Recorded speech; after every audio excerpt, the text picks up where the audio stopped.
Dagol! Tita Tanya Chinita. Sino? Ako?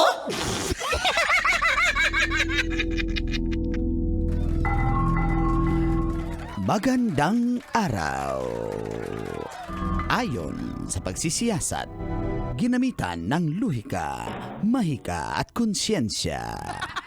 Ito ang Sino? Ako o Siko. Ako po si Manggas. Nakasabay na ba? O nakasakay ka na ba? O nakasabayan mo na? Ang isang e-bike. Tita, nakasabayan mo na ba ang e-bike? Kailangan pa bang i-memorize yan? Basic. Dahil nga marami nang umalma sa mga e-bike.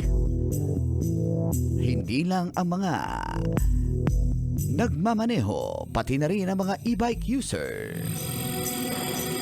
Dahil dumadaan sila, yung iba sa mga expressway, sa EDSA, at iba pang pangunahing kalsada. Inaprubahan na kasi ang isang resolusyon ng Metro Manila Council. Uy! Ipinagbabawal na ang mga e-bike na dumaan sa mga pangunahing kalsada. Lalo na sa mga expressway, EDSA at iba pa. Bakit naman? Dahil nga marami nang nagreklamo. Kung Isa ka ba dyan? Hindi ako nagreklamo, sila lang.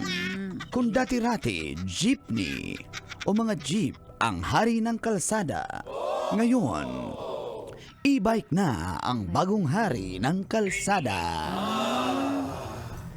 Kaya naman, pinaplansya na rin ng LTO ang mga regulasyon at mga guidelines para sa pagpaparehistro ng mga e-bikes at lisensya ng mga drivers nito. Tama. Ikaw ba, sang-ayon ka ba sa guidelines na ito? Yan ang ating Siko. Sino? Ako. Sino? Ako? Morning ko! Morning, Tits! Kaloyal! Feel good morning!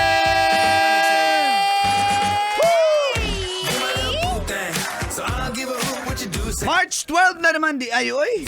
Tuesday, Martes karon na March 12, 2024. Sa oras na 7:32 ay kasama niyo na ang cool na angkol from Davao, Angkol Dagol!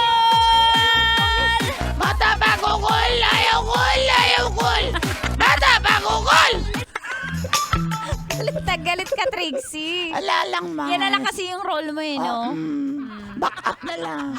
Siyempre kasama na lahat na tita sa balat ng radyo. Eto na. Walang iba from Bacoor, Tita Tanya Chinita. Anong magagawa? Laging natutulala. Lumalapit ka. Thank you, Col! Thank you, Naku! Tits! Nakakalungkot dahil maraming e-bike sa amin. Totoo yan. At panghatid nila yon ng kanilang mga estudyante, especially ng mga nanay na... Totoo yan. Oh, Sana mamalengke rin yung mga nanay na Namamalengke. ka-e-bike. At hindi lang yan. Yung mga mismo ginagawa na nilang pampasada. Parang panghatid sundo ng estudyante, magmamantika service na lang. na. Oh, service na siya na. School service. So yun, no? Maraming mawawala ng business. Pero may point, malaki po ang point ng... Sino nga nag-ano? Siyempre yung LTO, ang gobyerno, regulation ang Metro natin. Manila Council. Yes. Ano yan eh, samahan ng mga mayors yan, Mayors Oo, League. oo. Oh.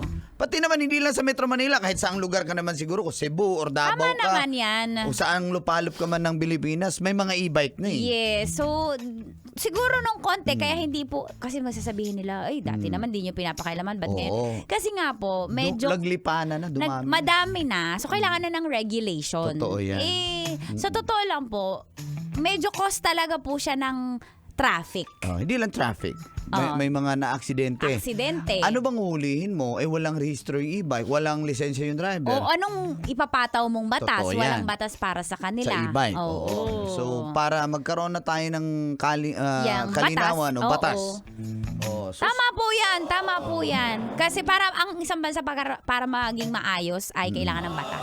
and to be fair sa mga gumagamit ng kalsada. Hindi Tama, lang, sa lahat. Kasi yung mga single na motor, Oo. nagpaparehistro po yan every year. Oo. Ang driver din yan, nagpaparenew din ng lisensya. Opo, kailangan po. Oo. Tsaka Pasensya kailangan na ng po. seminar po. No, wag po nating sabihin na, naku, ayan na naman tayo, dumadagdag pa sa problema. Oo. Kasi kailangan ng seminar po.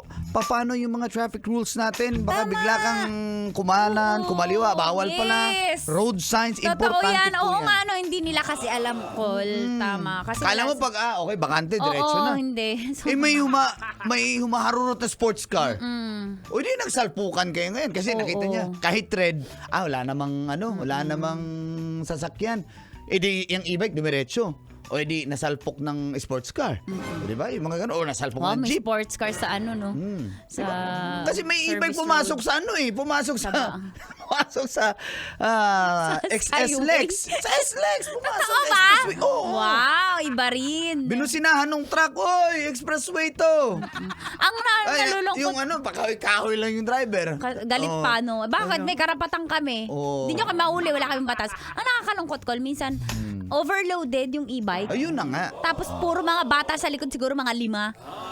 Oh, ang lungkot. Baka mapano pa yan. Tama po yun. So hindi po natin sinasabi na bawal yung e-bike na bilhin. Pwede yung bilhin pero paparehistro na po siya at the same time. Yung driver, Yung driver magkakaroon na ng driver's Lisensya. license Oo. para legit fair. lahat. Fair, Oo, sa fair lahat. din sa mga At para sa kaligtasan ng lahat. ayun. Yun For the naman safety yun. and fairness. Hindi ng para sa lahat. business na naiisip nyo.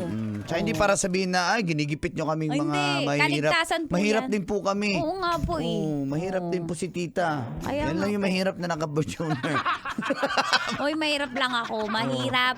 Mahirap mahalin? Hindi, mahirap habulin. Madaling mahalin, mahirap habulin. Pahabol, habol.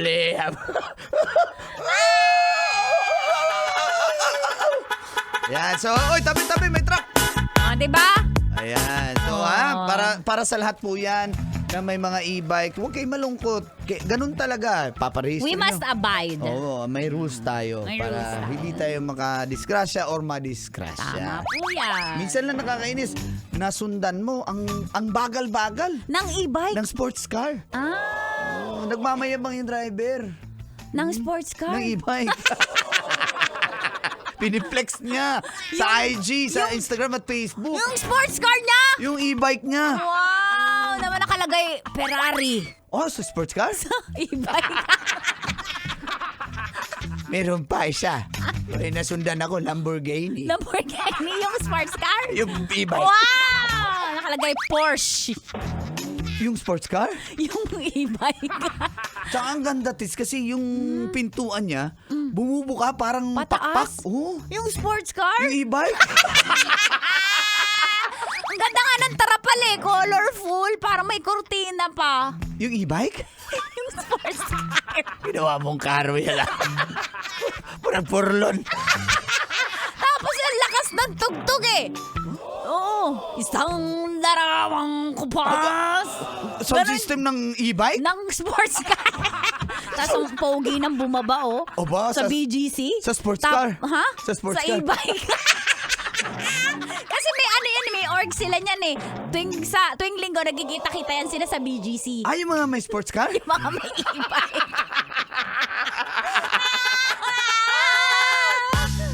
Diba? Kaya pala nung napadaan ako sa expressway, inubertikan ako, gumanon. Gumanon. Niwala na sana ako, Bella. Yung sports car? Yung e-bike. Gumanon. Oo nga, di sinusundan ko yan eh. Pagdaan sa may RFID, ang ang load ng RFID niya, 15,000! Yung sports car? Yung e-bike. Sana all. Sana all. Grabe. Pero yun na nga, yung mga estudyante na hinahatid po Ingatan po natin yung mga estudyante nakasakay. Grabe, namulaklak na yung estudyante sa likod. Yung iba, sumabit pa sa likod Nang e-bike? ng sports car. Ano gusto mong sports car call? Siyempre, sports car? Oo. Gusto ko yung Mustang. Mustang. Okay. Thank Ikaw, you, ikaw, ano gusto mo? Ferrari. Ferrari. Yeah. Sige, bibigyan kita. Nang. Pirero mo na. Yun ang muna po. Okay, babalik pa tayo dito lang sa 90.7 Love Radio. Kailangan pa bang i-memorize yan? Basic! Basic!